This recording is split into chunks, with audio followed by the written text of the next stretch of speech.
ওরে বাবা, উনি তো আবার সকলের খুদ ধরবেন আর কি।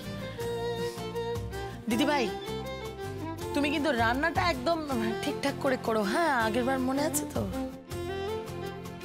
আচ্ছা, বলছি যে দিদির থাকবার ব্যবস্থা কোথায় করা যায় বলো তো?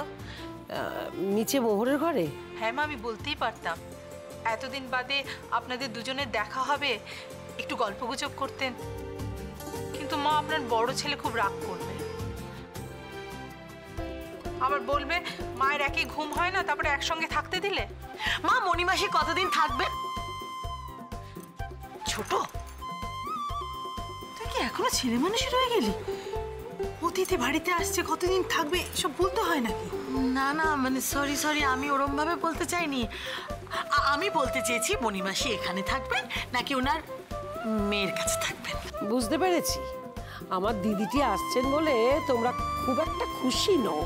না না, তা না।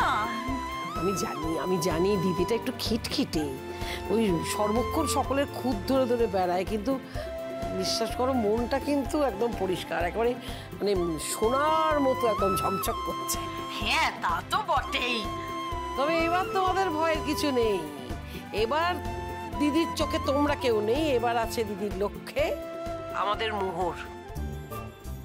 দিদিভাই, মোহরের কিন্তু এবার একদম দফা রফা হতে চলেছে। আমার দিদির খুব শখ, মানে আবদার বলতে পারো একেবারে, যে মোহরকে একদম কোণের সাজে দেখবে। বিয়ের সময় দেখতে পাইনি তো, তাই জন্যে। উনি আসেননি মা, একদিকে ভালোই হয়েছে, নাহলে যা কাণ্ড ঘটেছিল বিয়েতে, খুব লজ্জায় পড়তাম।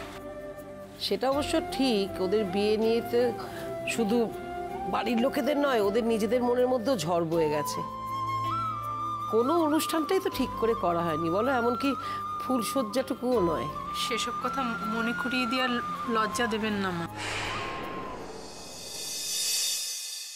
একটা কথা ভাবছিলাম জানো, মানে দিদি আসা উপলক্ষে যখন মোহরকে এই কোণের সাজে সাজিয়েই দেয়া হচ্ছে, তখন যদি ওদের ঘরটাকেও একটু ফুল টুল দিয়ে মানে ফুলসজ্জার উপযুক্ত সাজিয়ে দেওয়া হয়। কিন্তু মা, আমার খুব সন্দেহ হচ্ছে মোহর আর ঋষি এ ব্যাপারে রাজি হবে কিনা। মোহর যদিও রাজি হয়, ঋষি তো একদম রাজি হবে না। দূর বাপু, সবাইকে সব জানাবার কি দরকার? না না মা, তা কি করে হয়? মোহর ঋষিকে না জানিয়ে আমরা ওদের ঘর সাজিয়ে দেবো? ওটা নিয়ে তোমরা ভেবো না, আমার এই সৈন্যবাহিনী আছে কি করতে। এক মিনিট, কই দাদু ভাই, ও দিদি ভাইরা, একবার এসো না। হ্যাঁ ঠাম্মি, হ্যাঁ বলো, কিছু বলছিলে? কি দরকার ঠাম্মি? দাঁড়াও একটু নিঃশ্বাস নিতে দাও দুজনে একবারে। কি বলছি যে খুব জরুরি দরকার। আচ্ছা, তোমাদের একটা বিরাট কাজ করতে হবে। চলো আমার সঙ্গে, চলো আমার ঘরে। চলো চলো চলো। ও চলো চলো চলো। কাজে কিন্তু ফাঁকি দেওয়া চলবে না, একদম ফাঁকি দেওয়া চলবে না। पग घुंघर पग घुंघर पग पग सा सा सा ग ग रे रे सा नि नि नि सा सा सा ग ग ग प प म म ग रे रे ग ग ग प नि सा म प नि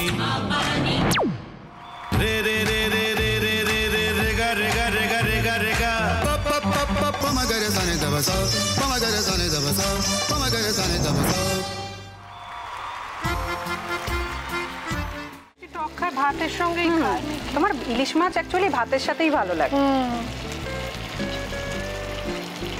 এইবার একটু আরেকটু জল লাগবে। হ্যাঁ,